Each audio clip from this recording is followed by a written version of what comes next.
Demarketing Nigeria. The West is not stupid. The world sees us. They know the emperor is naked. They see us. The world has become, in truth, a global village. The Natasha Akpoti thing was on Sky News a couple of days back. I've been on international websites and I'm seeing them discussing us.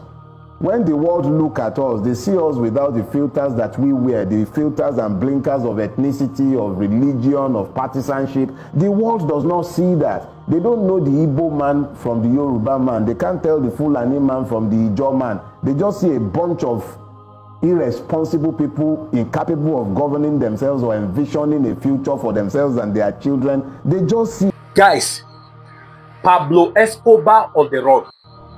As I speak to you, America goes after Tinubu for illegally suspending a sitting governor.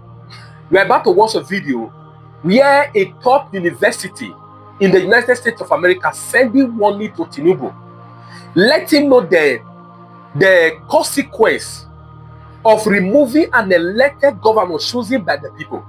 You see, last week they released a statement regarding Edo State election, saying that they are monitoring it closely, monitoring the appeal. I'm sure some of you saw the news, is on different newspaper. Okay, so I didn't know this of Fubara, they are also watching it. You are going to watch the video now, but before you watch the video, I want you guys to hear what Dele Faromtimi said. He said the Emperor Tinubu has been exposed to the world. Please, before you watch this, you kindly just like it and please start sharing. Let's watch together and thank you. When some people listen to you and they say that you're demarketing Nigeria. Demarketing Nigeria. The West is not stupid. The world sees us. They know the emperor is naked. They see us. The world has become, in truth, a global village. The Natasha Akpoti thing was on Sky News a couple of days back. I've been on international websites and I'm seeing them discussing us. When the world look at us, they see us without the filters that we wear, the filters and blinkers of ethnicity, of religion, of partisanship. The world does not see that. They don't know the Igbo man from the Yoruba man. They can't tell the Fulani man from the Ijaw man. They just see a bunch of irresponsible people incapable of governing themselves or envisioning a future for themselves and their children. They just see a people who can't seem to get it together. I don't know where we are today, but we were once upon a time the 6th largest producer of crude in the world. The only refinery we have in our country can't get crude from our country. He has to go and be buying crude. Even if you buy from Nigeria, he has to buy it in dollars and then sell in dollars so that a people who are already pauperized might be further pauperized. Is that a country? What kind of hope does that inspire? The world is looking at us. If we don't want to tell ourselves the truth, that's a different thing. We might elect to wear the blinkers that has prevented us from seeing. So is that problem that of morals or that of education? Our problem is not single dimensional. What we have is a complete systemic collapse. Our educational system is gone. Our electoral system unfit for purpose. Our judicial system not producing any equity or justice. Our police, they joke. A police is meant to be law enforcement, right? What laws do our police enforce when the law does not rule? So they are forced to enforce impunity. What laws are the judiciary interpreting when they must say what the organ in the executive wants? So they begin to speak from both sides of their mouth, and you cannot rely on judicial precedents. And when you even read some judgment, if you have any legal education whatsoever, you become almost sickened by the realization that judicial anarchy is upon us. According to Vanguard newspaper, Rivers Fubara suspension, U.S. Law Institute tells Tinubu. The United States-based Institute of Law Research and Development in London yesterday called on President Bola Tinubu to reverse the suspension of Governor Similari Fubara of Rivers State, warning that failure to do so could impermanently damage his legacy. He stressed that such a decision undermines democratic principles and threatens Nigeria's constitutional integrity. A statement by Prof. Cyprian Edward, the director of Iludun and professor of international environment and public international law, highlighted that the suspension along with the subsequent declaration of a state of emergency in Rivers State could set a dangerous precedent for the country's democracy. He said, if the Supreme Court upholds the emergency declaration and the suspension of a democratically elected state governor and legislature by another democratically elected official, it will permanently stain your legacy.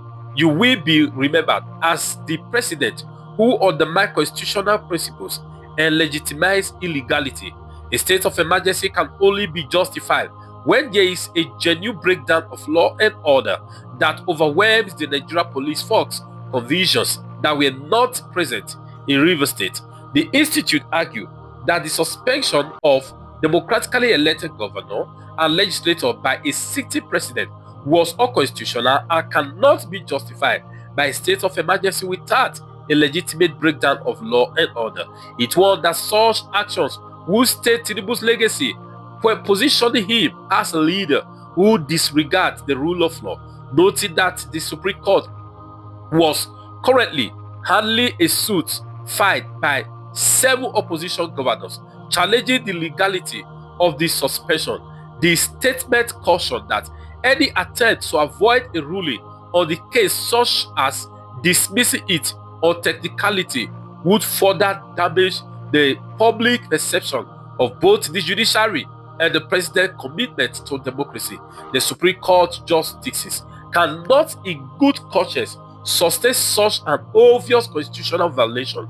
Should the court resort to dismissing the case on technical ground or employ orchestrated tactics, it will be perceived as judicial compromise under your influence, further eroding public trust in both the judiciary and your administration.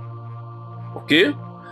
The institute urged the president to act swiftly, reverse this suspension, and reaffirm his commitment to democracy, warning that future of Nigeria democratic institution is at stake. All right. Okay. All I just want to ask you is, are there any conversations going on to resolve this political struggle? I hear some elders are trying to meet, the PDP governors have gone to the Supreme Court. Is there anything you know of to be able to resolve what is going on in Rivers State? And when last did you speak to Siminalayi Fubara? When last did you speak to Siminalayi Fubara? The governor, the suspended governor. Thank you, Rufai. His Excellency is our leader, is the political leader of Rivers State, and I'm not holding brief for him. But again, as his commissioner, I think I always talk with him, I always visit him, and he's in a very stable spirit. I tell you what, one of the 3 cardinal points that the National Assembly pronounced as part of ways to resolve this problem was to constitute a high caliber committee that will wade into the matter with the aim of resolving it once and for all. But till now, to tell you that this is a calculated attempt, till now, I don't know of any committee that has been set up by the presidency or by the National Assembly or whoever to wade into this matter with the aim of resolving it once and for all. I'm not aware of any of those. So that's to tell you, we even hear from Grapevine, we heard that the former governor, now Minister of FCT, they are going ahead to plan. There's a calculated attempt to extend the supposed the said state of emergency that should ordinarily not last even now as we speak. What the sole administration was sent to do, is it not to bring peace? There is absolute peace before he's coming, and it's still peaceful. Everywhere is peaceful, everywhere is working. So what they're supposed to do, is it not to restore our democracy, restore His Excellency and other arms? What we have now is despotism, government of just a few. Nobody is aware of what is happening in Rivers State. So what we are expecting is that by now they would have constituted a committee, people from different walks of life, and then call all the warring parties to a round table. You've seen our so-called assembly members, they're in the UK. They are gallivanting in the UK. So it's their plan. They have a script they are practicing. Okay, Chisholm. Now, after the sole administrator was named and appointed, we were told that the suspended funds for Rivers State were eventually released to the sole administrator. Now the sole administrator has come up with an appropriation proposal, which he says he's going to use to embark on a number of capital projects. Well, appropriation is, an act, it's a law, or an act of parliament. The Constitution provides in Section 11, sub 4, that the National Assembly can make laws for a state like Rivers. So you will have to go through the National Assembly. That's the procedure as spelled out in the Constitution. But do you think, which is the main issue, that this sole administrator that has been given an appointment for 6 months is now beginning to behave like he's a permanent authority, that does not intend to live in 6 months? Do you get that impression? Is that your reading? Because you are in Port Harcourt there and you are a stakeholder in this unfolding melodrama. Yes, Dr. Abati, again, we're in the same wavelength. That's actually the calculated attempt I was talking about. There is a plan to extend it. They want to even incite problem before the end of this 6 months, as it were. They want to incite problem that the president will make another pronouncement, and of course, if there's any extension whatsoever, it calls for the end of the administration. So if you see there's a school of thought in politics they call body language. If you see the body language, you know that this is a calculated attempt where they are setting aside all the subsisting projects, suspending board, parastatal agencies, doing all of that, going for budget presentation, even though it's enshrined in the Constitution. But someone that was sent to come and restore peace, till now, what we're saying is they even planned also, like, because we're here, the practicability of whatever they are planning we also get from the grapevine. They even plan to institute a sole administrator at the local government level. All these are their calculated attempts. But I tell you what, we don't want to join issues because all this is to incite. You keep saying they. Who are these they? Be specific. Who are they? They are very few. They are just name them. Just identify them. The former governor, the current minister of FCT, and his cohorts and his goons. Yes, you know them. The former governor, the assembly members, the former chairman whose tenure elapsed, and the governor pronounced the caretaker, as it were, before the election of this former defunct local government chairman. So that's the people I'm talking about. We know them. The issue of Rivers State is between the former governor and the governor of Rivers State. And because he's seen they are more or less perplexed with the achievement of the governor, they want to distort the administration. So that because between now, all these things is geared towards 2027, I'm sure you are aware. And we are dazzled that His Excellency will be meddling into this kind of matter when there are so many areas in Nigeria that has more burden issues, more pressing needs. People are dying. You just interviewed the former minister Solomon Lalong. People are dying every day. There's no state of emergency, but in Rivers State there's state of emergency where we never had anybody hurt. Are you recommending a state of emergency in Plateau State? No, not at all. I'm telling you where we have worst case scenario. Rivers State, people are going about their business. That's why you see every common person on the street is calling that His Excellency should rescind on his decision and call back the democracy we voted for. What we bargained for is democracy. What I'm saying, I'm just comparing with what you have elsewhere, where they have worst case scenario, and yet no pronouncement of a state of emergency. But Rivers State, that everything is seemingly better, especially for the youth. Just look at the scenario, the former government, and this is just like vicious circle and spiral circle. Those people, you see the nucleus of people they have around the former governor. There's nobody you say this is a youth that have been made from this government or be given opportunity. But today you have employment. The last employment we had was 2,000 medical practitioners. We had the other earlier one for admissions at 1,000. We have 54 projects ongoing and completed by His Excellency the Governor. All this is happening within the framework of the 2 years. All right, now, or less than 2 years in office. We know there's a number of groups taking legal action. Are you going to be taking any legal action to try and restore your governor back to his office, or are you just sitting at home and waiting it out? What's your plan of action? Well, I'd like to thank Nigerians. I want to thank all the former presidents that have spoken out, the elder statesmen, stakeholders from different walks of life. I want to thank people. People have taken this thing by themselves. It's no longer a Siminala Fubara thing. It's about our democracy. It's about Rivers State, the soul of Rivers State. So people have gone to court, several, the Governors Forum, PDP, different people, socio-cultural groups, ethnic groups, they've all gone to court. I'm a member of the State Executive Council, so I can't be a judge in my own matter. I'm with the governor and we remain with the governor. But we know that if our judiciary is still the judiciary we are professing, well, we'll see how it pans out.